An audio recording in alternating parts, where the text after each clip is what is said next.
And welcome back to the show. Dr. David Klein of the Stages of Life Institute. Write this down, stagesoflifevitamins.com. Stagesoflifevitamins.com. Look that up after the show. Very self-explanatory, but it will get you on the path to feeling better and being more regular upon what you're taking. Now, doctor, everybody knows there's a lot of talk nationally about opioids, and there's going to be a lot of kicking and screaming on Capitol Hill, and there's going to be a lot of law enforcement people talking. I want to bring this home. I want to bring it down to our listeners, who a lot of our listeners are 40, 50 plus. And a lot of what they're running into at their doctor's offices is they're going to be written a prescription. A lot of time those prescriptions will have to do with pain. It could be oxy, it could be any number of things. Sure. When you start seeing this in your patients, how are these people supposed to at least look at themselves, self-diagnose, work with their doctors? What are the questions they should be asking their practitioner to stay away from getting addicted? Okay, well, there are a couple things about this. The most important of which is look at the rate with which you're taking the medications. Are they running out? And what the net effect is. And if you think for a minute that the point to taking pain medications is to get out of pain, you would be mistaken. And that single thing is what gets most people into trouble. Well, I still wake up with some pain, and I still can't this, and I still have some quote-unquote breakthrough pain. Well, the fact of the matter is, if you take enough of these opiates to be totally pain-free, you're on the way to get addicted to them. And that's just generally the way that it is. It's been my experience for 37 years and over 60,000 patients with similar complaints. That if you try to treat somebody to the point where they have no complaints whatsoever, no pain whatsoever, these are the individuals that find themselves taking more and more of the opiates to get less and less response out of it. They're the ones that are going to get into trouble. Now, that being said, right now we're under fire with regards to the treatment of patients with pain by the federal government. And, well, we should be under fire because they let us get things out of control. They made us get things out of control. And now that they are, they're punishing the people that are involved. Well, that's just the way the government works. Most doctors have gotten very, very used to being scapegoated. And so guess what? We're used to it. We're big boys and girls. We can handle it. But what you can't handle is this, and that's understanding that the family docs, the internal medicine docs, and some of these others are really the people that are under the greatest fire, because they're the ones that have not been trained to use these medications, and they're going to be the first victims with regards to state regulators. So first thing, your family docs are in droves are going to be telling you that you're going to have to go to somebody else to get your pain medications. And they're not kidding. Why? Because they don't know the regulations. They don't have the systems and operations in effect in order to make it through the layer upon layer upon layer upon layer of bureaucracy that has to be dealt with just to get you that prescription. Discussion number one.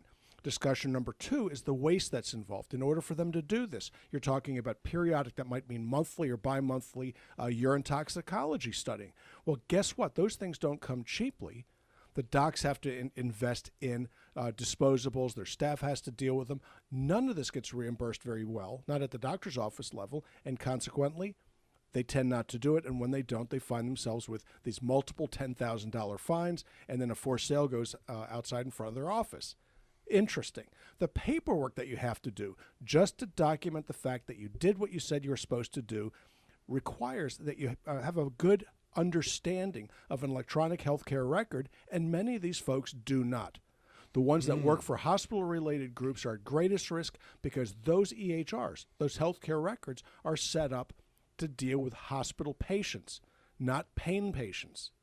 What's the difference? It gets into the subtlety of what's required to get this done. Now, I've had this discussion with doctors that had these sorts of arrangements. They don't have the capability, either technically or in terms of the IT knowledge, to get into these healthcare records, these systems, to rewrite them. Now, I was blessed, okay, in that I wrote my first EHR in 1986, rewrote it in 1993, and then when it started to get real sophisticated, I went out and bought one that I was able to hack the back end into. And by doing that, I was actually able to make this system work. Most are not so aggressive with it. They're way too busy. Being a doctor, it's too busy to learn how to do this, that, or the other. Well, guess what? It's like learning how to use a remote control on your television set. If you don't understand what those buttons mean, you're going to be good at turning it on and off and wasting a ton of time. Well, in the healthcare system, that translates into fines, sanctions, and the inability to practice medicine. So right now, the CDC, the Center for Disease Control, has come down with a dictum. That's a statement. That's a mandate that people receive no more than 90 milliequivalents of morphine on a daily basis. Now, those of you that are on OxyContin or oxycodone, Percocet, and so on and so forth, are going to find that to be rather amusing. Why? Because your needs, those doses that you've received in the past, are now going to be cut by half or 2/3. Now, it's going to happen progressively, but it's going to happen. Should it have happened in the past? Absolutely. Doctors in this state, certain other states, have overprescribed these opiates for decades. Okay, oxycodone should have been a last resort for these things. OxyContin should have been a multiple last resort. Why is this? There's something called opiate-induced hyperalgesia. What does this mean? It means that the more opiate that you use, the worse the pain gets. So you're actually treating the pain by giving more pain medication, and it ends up in a death spiral, quite literally. So frequently in my practice, we actually decrease the amount of opiates that are being used, use adjuvants like baclofen, like Lyrica, like an anti-inflammatory, meloxicam, so on and so forth. That will decrease the amount of oxycodone that you need to use, the amount of Percocet, the amount of Tylenol number 3, or whatever it happens to be, to the point where it becomes more effective. More so, recognizing the biochemical changes that occur with these opiates results in more intelligent use. In other words, your doctor doesn't know what's going on. Big shock. Okay, we all know this. But with regards to the opiates, what you don't know, what you may not know, what the doctor almost certainly does not know, is that the opiates cause the adrenal glands to become suppressed. Cortisol levels decrease, melatonin levels decrease, and wouldn't you know it, folks that are taking chronic opiates have difficulty sleeping. Shock of shocks. So they end up taking the opiates, narcotics, narcos comes from the Greek word to sleep, at bedtime in order just to get to sleep. So instead of dealing with the adrenal suppression, which then and thereby causes more opiate use, all you have to do is to start refilling the adrenal bucket. What does that involve? It means co-administering cortisol or similar medications, and wouldn't you know it, people start to get better. I would think that a couple of things. One is, by the nature of what they are drugs, and we've been taught since we were infants that the body builds up a tolerance to drugs, so people think it takes more and more to stop the pain. The other thing that enters into this, I would think, is when you said that people don't sleep, well, when you're laying in bed and your mind's going to go back to the pain. You betcha. Which would magnify it, right? Absolutely. What's more is the lack of sleep results in a depression, which makes the pain symptoms worse. Now, for many, many decades, the psychiatrists would say that chronic pain really doesn't exist. It's a depression equivalent. Now, I've been doing this business a long time, and I would say that pain isn't a depression equivalent, but that depression is a pain equivalent. There are lots and lots of ways to hurt. Okay, whether it's a depression or whether or not it's a sleep deprivation, whether it's constipation, there are lots of ways of hurting. But if you can't sleep, you can't deal with it, things get worse. But the fire is in multiple rooms of this house. By focusing on just the living room, you're never going to put the house fire out. It's no different in firefighting than it is in medicine in general.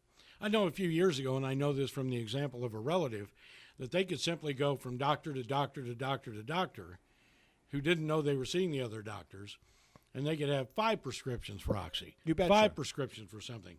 Are we doing anything about that now with these new systems? That's the one success that's gone on out there, and that's something called the PDMP, which is a program that monitors these things. So the pharmacists are supposed to check it. When you walk in there with a prescription, they're supposed to be able to call it up and see what pharmacies, theirs and others, have filled what, when, and by whom.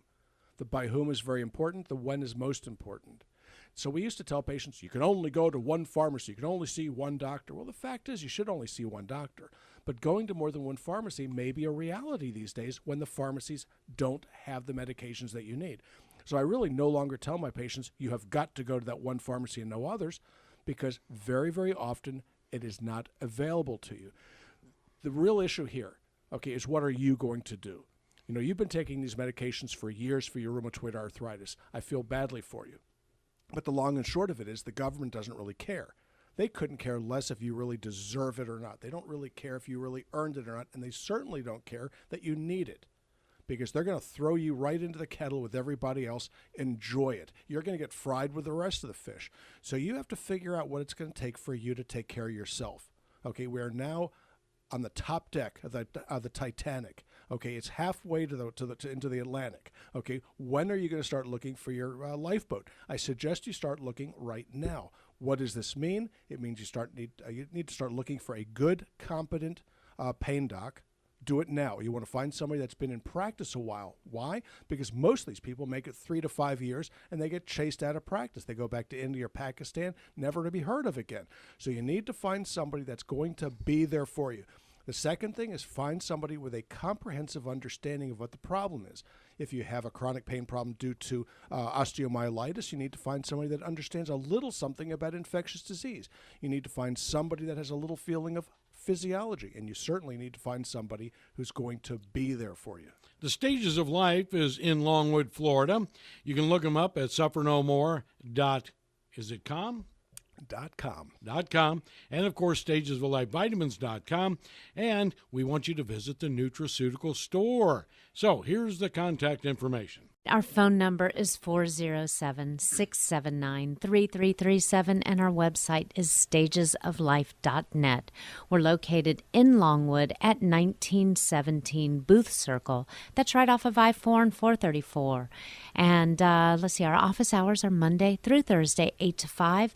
The health store that Rob mentioned with all of our nutraceuticals is open during those office hours, but we're also on the web, as I said, at stagesoflife.net, and you can purchase your nutraceuticals at your leisure, and we will ship them to you.